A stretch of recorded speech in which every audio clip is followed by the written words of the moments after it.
Hello and welcome to the Old and in the Way comedy podcast with Bob and Mark, where we fight ageism one bad joke at a time.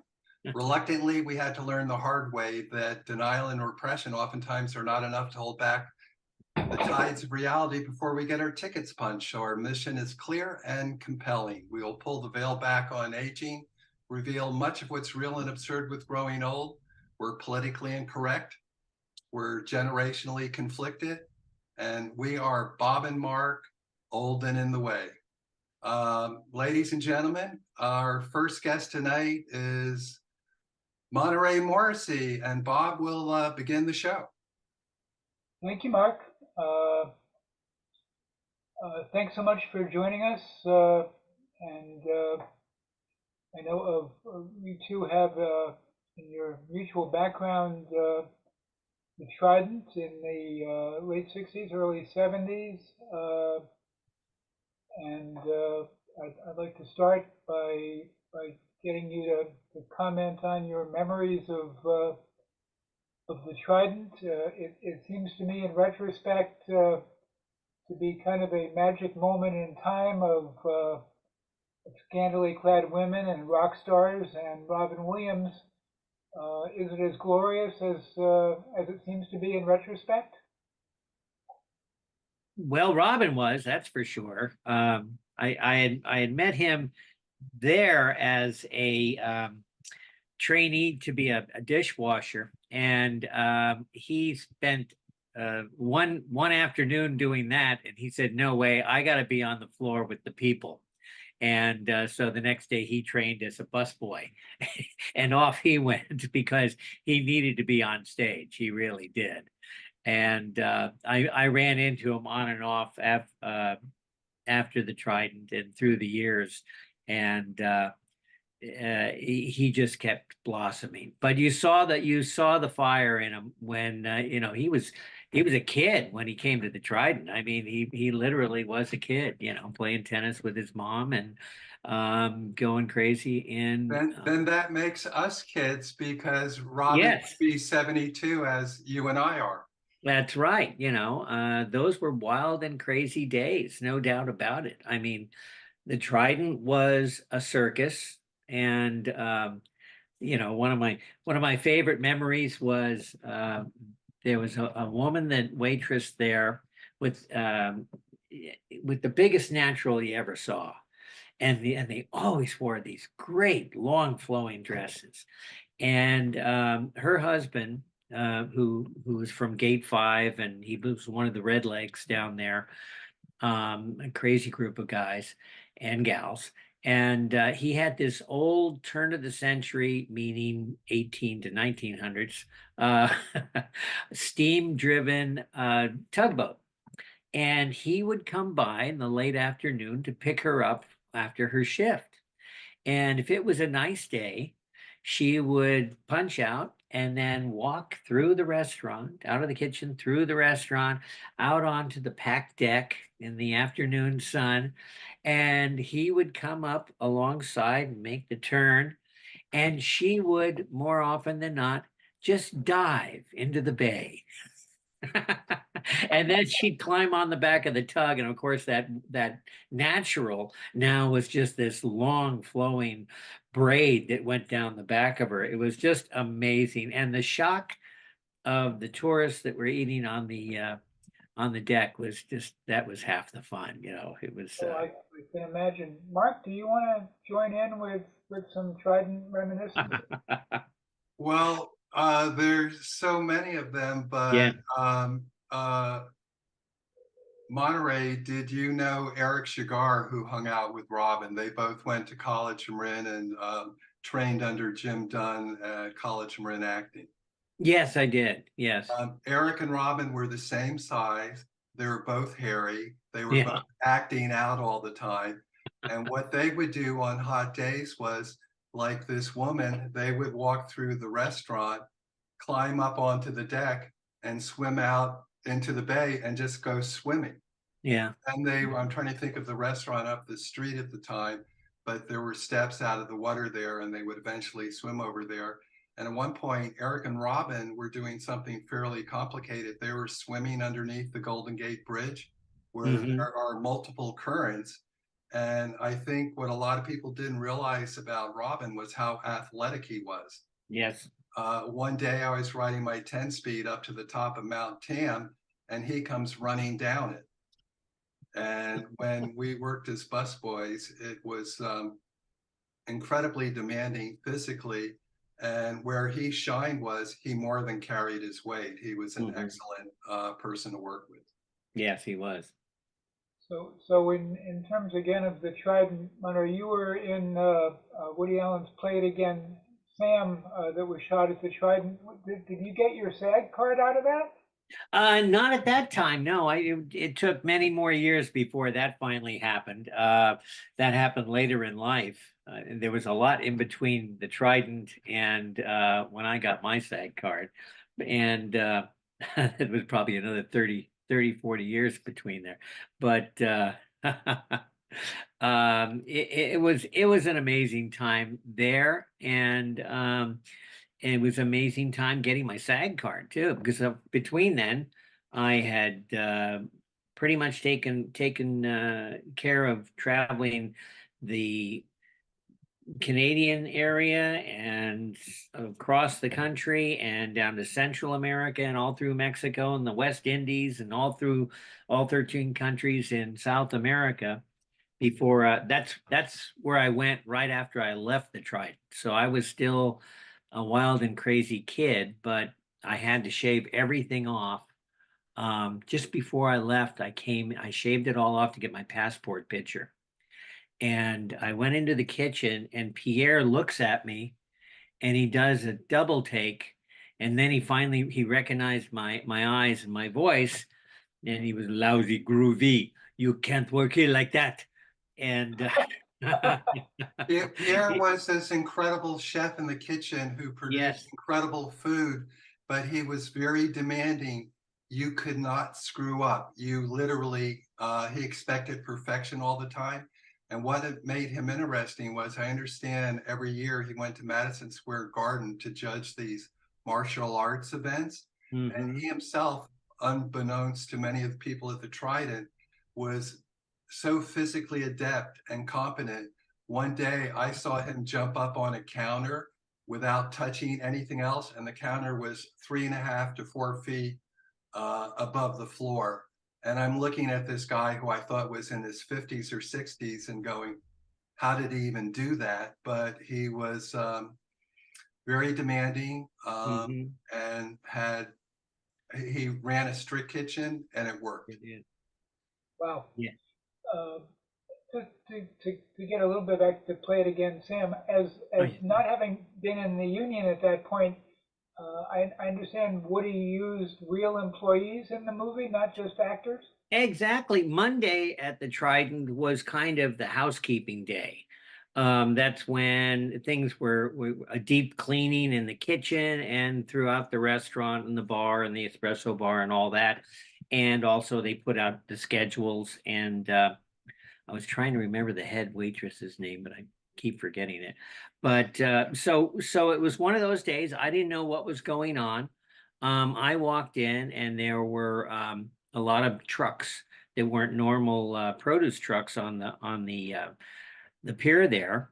And they were unloading equipment and filling it up. And I came in the back and I said, well, what the heck's going on? And they tell us, well, there's a movie going on today and whatnot. And as they were setting up, they were putting in orders because the whole restaurant had to be set up like it was open.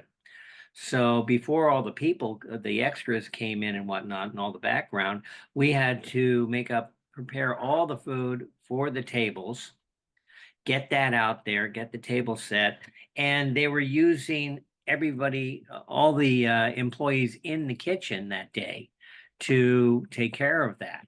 So it was a surprise to us. We had to stay a little later to catch up with what we normally would do that day because we were taking care of them. But yeah, a few of us got our turns to walk out there and walk through the filming, which I was fortunate enough to be able to do. And I got a real healthy little check out of I think it was Warner Brothers, and that was a great surprise for Healthy. me. How healthy? This is 1970 or something? It was 1970 and I got $700 for that.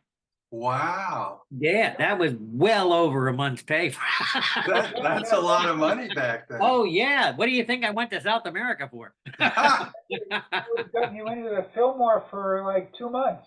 Oh, easily. Yeah. Yeah. Well, the Fillmore, I had a whole shtick about how I got into there too, because, it used to be at some of those places like the Fillmore or the Family Dog or something like that.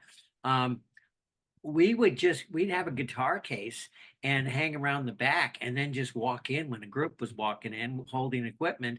And that got us pretty well. Oh, what a great con that was. Boy. Yeah, It you should was. have gone into politics. Yeah, I should have, behind my time here, or ahead of my time. Monterey. What celebrities do you remember coming through? Um, well, of course, Bill Cosby was big And because I had a run-in with him, but that's another story. yeah. Cosby, I remember the role of Cash. He always, he was the one person you always hear about people carrying a role. Well, he really had a roll of money.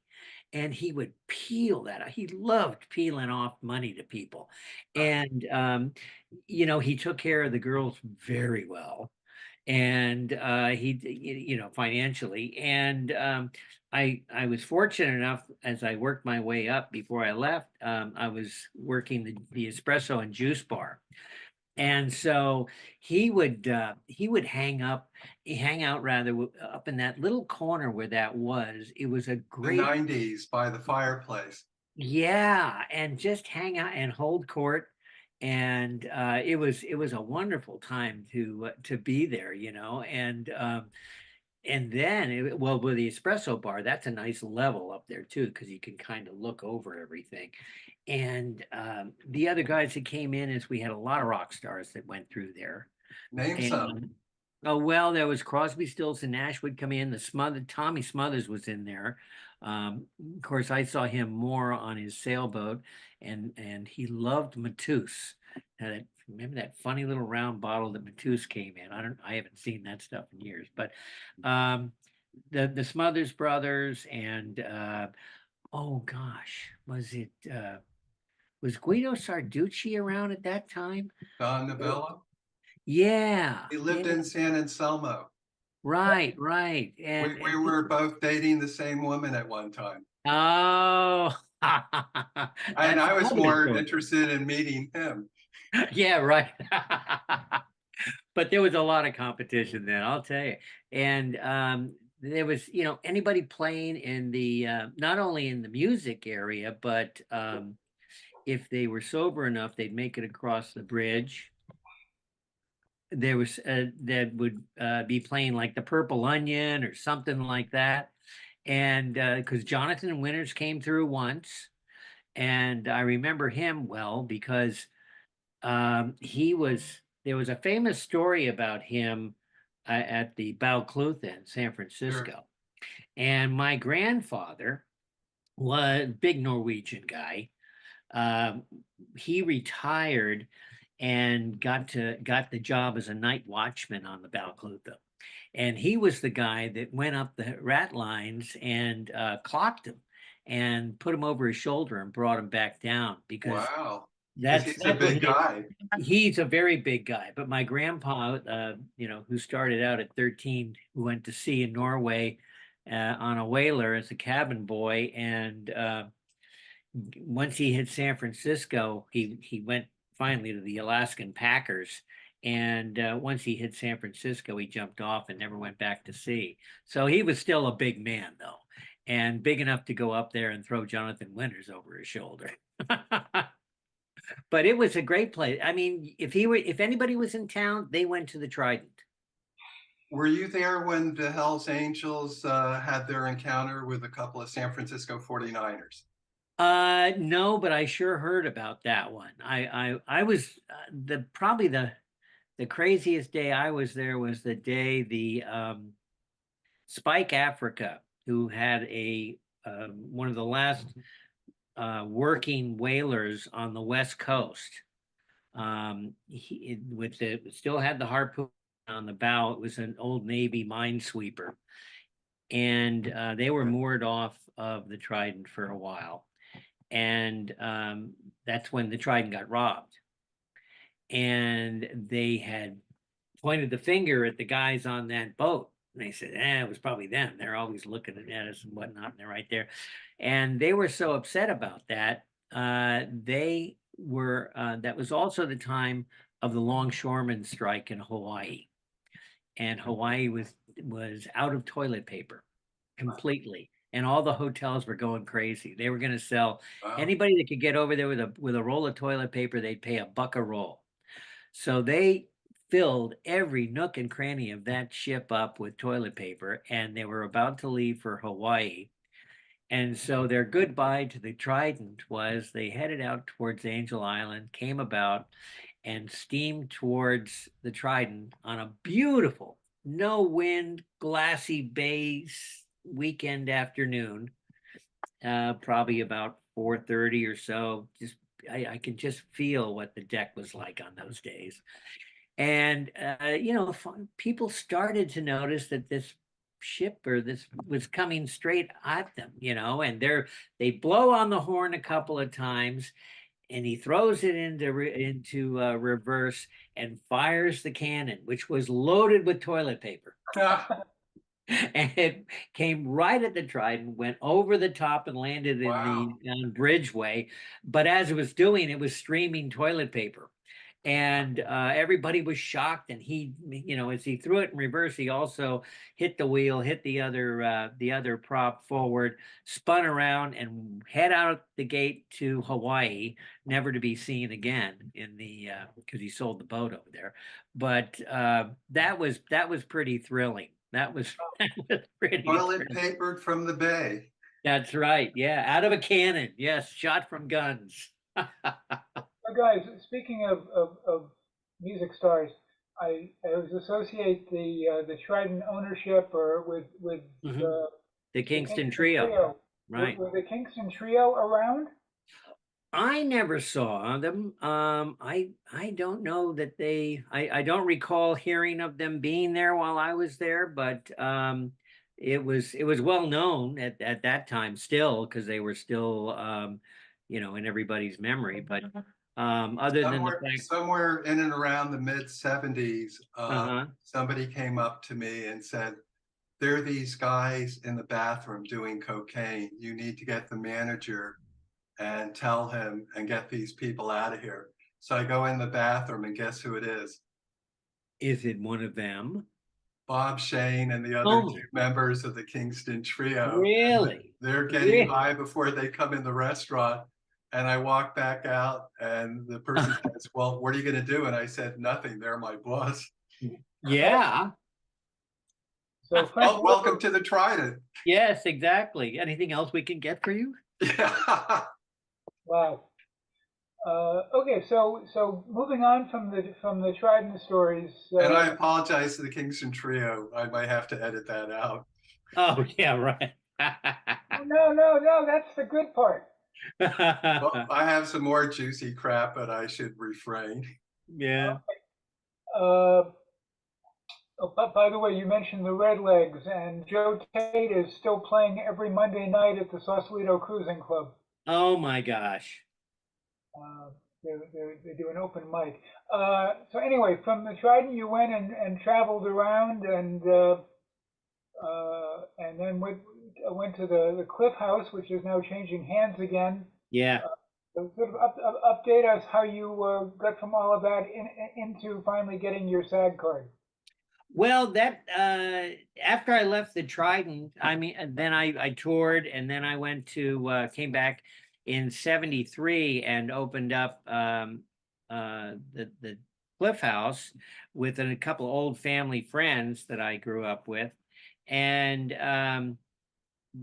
I was there for, I don't know, almost 10 years, I guess. And then I moved up the scale to different things and started working for the city as a harbor master and or assistant harbor master in harbor operations. And during that time, I always growing up, and going to Marin and up the river and whatnot for family vacations, one of the things we always did was listen to the radio at night because you got these far off channels. And I really got hooked on old time radio as far as the radio theater, and all the mysteries and all that. And so there was a little ad in the paper about radio theater. And and this was probably just before my son was born, and that's way late. That's um, probably 85, I guess that was. And I answered the ad, went down. It was for voiceovers and whatnot. Got into that. Out of that, I got into improv and really started acting. And then I went with Cliff Osmond, which was a big actor in the 50s and 60s. Actually, he holds the record for being the most guest stars on Gunsmoke because the guy could play uh, he could play a Mexican one show, and the next show he's Eastern European, and then he's a peasant, and then he's a rich man. He was crazy, a great actor. And so I acted with him, and that's when I got my SAG card and got my agent and started working in San Francisco, in the greater San Francisco market, and on and off, raising the family and doing all those things. And what happened about me getting down here was the fact that, um, flash way forward, in 2017 and 2019 were the two big fires up in Sonoma Valley where we were living. And we got burnt out twice, both in both those fires. And so we moved out of town, and this was just before COVID broke. And my wife sees me struggling to drive from Sacramento to San Francisco for my auditions and whatnot, and she goes, Sacramento doesn't really kick it off for me, but why don't we just go to LA? And I was amazed. And I mean, I think I had my bags packed before she even walked out of the room. And so here we are. We had we packed the house up, put it in storage, rented it out in a matter of like a month and a half, and got down here January of 2021, and or 22, yeah. And yeah, so it was January 22. And my audition, we got here January 21. I had the audition on the 2nd of January, got hired, and did my first role with the retirement house on the 15th. And within 2 months after that, got both my commercial and my theatrical agent here, and off we go. And so I've been working ever since. Wow, Yeah, congratulations. yeah, it's amazing. So how long after playing against him, after your first scene? After my first scene there, so that's probably well, that's 72. Yeah, let's keep it about 50 years. Okay, so never give up the dream. Boy, No, 50 years later, I made it to Hollywood, and still cooking. And I'll tell you, the group of seniors, along with what your podcast is doing, there's 6 of us, and we range. I'm a baby of the family at 72, up to 87. And How do we get all of you on our show? Because then we could promote you and you could guys all go nuts. oh, sure. I will talk. Actually, we are doing podcasts. So I will talk to our guys, and my people will talk to your people. Who you're And talking to right now. yes, right, exactly. Bob's my people. We will definitely set something up. And Cool. we've got some great content, and we're getting crazier all the time. and we do everything from dancing to unscripted skits to scripted skits, and very timely. And for us, one of the biggest kicks, though, really, is because our main demographic is right now, I think it's like 14 to 28, and the the comments we get on our work is I'm not so afraid of getting old. I hope Wow. I hope I'm like you guys when I get that age. You remind me of my grandpa that's not with us anymore. And Wow. it's amazing. It's all positive, and it's all about the misconceptions of older folks. I love And age is just a number, it can't keep you down. We do crazy things. I mean, Bubby, she's at 84, I believe, or 82, and she does the splits, the full splits. And Mabel's still dancing on the tables. And we got quite a group, and it's an amazing experience to be around them and to be exposed to that audience that's just eating it up. I mean, we have over 5.5 million followers after just 2 years. And, you know, uh, I don't know how many millions of views. It's nuts. It's really, it. incomprehensible. It's So if you were And to is give this on advice Tik? to Go some ahead, Bob. who wants the podcast is on Facebook.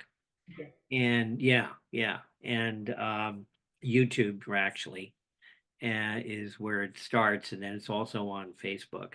So the Um, improv group and the retirement house are mhm. one and the same? No, the improv group, the original one that I was in, speaking of earlier, that was called The Next Stage in San Francisco with Okay. Marsha Kimmel, Okay. who's still around, I believe. And the retirement house is we film every Thursday all day long. And we have been doing that for 2 years, so we got plenty of content, I'll tell you. Um, and we film it in West Hollywood, and at the studio, and it just keeps going. It's crazy stuff. wow, I love it. So if you're giving advice to some young person who wanted to be an actor, you'd say basically be an extra, and then 50 years later you'll be hitting your stride. Yeah. Yeah, right, exactly. Well, it worked for me, Yeah, exactly. but yeah, Hollywood is a whole different animal. It's a whole So how different would you come in? You were a Northern California kid, and you grew up and lived mostly up here. How do you compare living in Southern California and in LA? Well, that was the whole thing. Originally, we came down here, thinking, well, we'll go down for 2 weeks and see what it's like, because we're Northern California snobs. I Yeah, mean, Southern California, they can have it, yeah, and I haven't been back down here really in many, many years. And the air's been cleaned up quite a bit. Actually, we're living in Pasadena right now, which is amazing. And it's just up the hill from Hollywood. And very pleasantly surprised, very pleasantly surprised. Um, I mean, there's 14 million people here, though. I mean, this is a big city, it is huge. And we're really finding it a great experience because, for one, the energy here, it just is nonstop. Everybody is connected to the business one way or the other, it seems like. But here in Pasadena, it's even crazier. Of course, we're here with Caltech is just down the block from us, and JPL is is just up the hill from us, and we've met a lot of semi-retired and retired folks from those two facilities, and they're great folks to hang with. And so between the intellectuals and the artistic, it's such a melting pot of those two qualities, and then you throw everyday people in with it, and it's just a great experience. Wow. We've just been having a ball. We expected to be here for just 2 weeks, 6 months, maybe. I didn't really expect that much to happen, Right. and it hasn't stopped. The Wow. LA Chamber of Commerce ought to hire you for an Yeah, ad. you're a great spokesman. Yeah, Uh, well, I'm here all the time, so Call my agent. yeah, call my agent. That's right, Mink. Okay, we have about 3 minutes, a little bit less to go. sure. Mark, do you have any last questions, or Myra, do you have anything you want to leave us with? No, well, I personally would love to get a part two in here because the more we open up this can, the more we're finding out. Yeah, for And, sure. and I would love to get together with you, Bob, and your improv group. Oh, okay, And sure. Yeah, I will. they- I'll talk to the guy. We shoot tomorrow, so I'll see everybody, and we'll get back to you on that one for sure. cool. That Yeah, sounds, cool. that sounds great. Then why don't we just wind this one up and go for part two? And thank you for the Trident memories and the Absolutely. encouraging words about getting older. Oh yeah, yeah. It's great. There's nothing to it to either. You don't have to work at it. We just end up here. Yeah, exactly. Always good meeting a fellow Trident alumni. Absolutely, absolutely. You must have come on just as I was heading out to South America. I showed up on a Saturday night when it was like 90 degrees out, one of those hot Oh, yeah, September days. love it. And I got introduced to Robin, who trained me as a busboy. We worked together there for 2.5 years. Great. And they closed the Trident in '76. And then Yeah. Robin and I spent the next 2 days. We started at Sally Stanford's, went all the way downtown, knocking on every restaurant's door to see if we could get hired. Yeah, We eventually got hired at the Sausalito Food Company, but that was 2 days of knocking on doors yeah, and yeah. literally walking the streets. And then one night I'm watching the Richard Pryor Variety Hour on NBC, and they introduced their new writer, and it's Robin, and I'm going, but he's on floor tomorrow. And when he didn't show up, nobody Yeah. was surprised. Well, and the rest is history. Yeah, From there he went Yep. off Okay, and guys. running. You want All to sign righty. up, and we'll do part two. All right. Thank you Thank so you, much. Bob. Thank you, Monterey. You'll be hearing from me soon. Great. Look forward to it. Take care. Bye-bye. Bye-bye, guys. Bye-bye.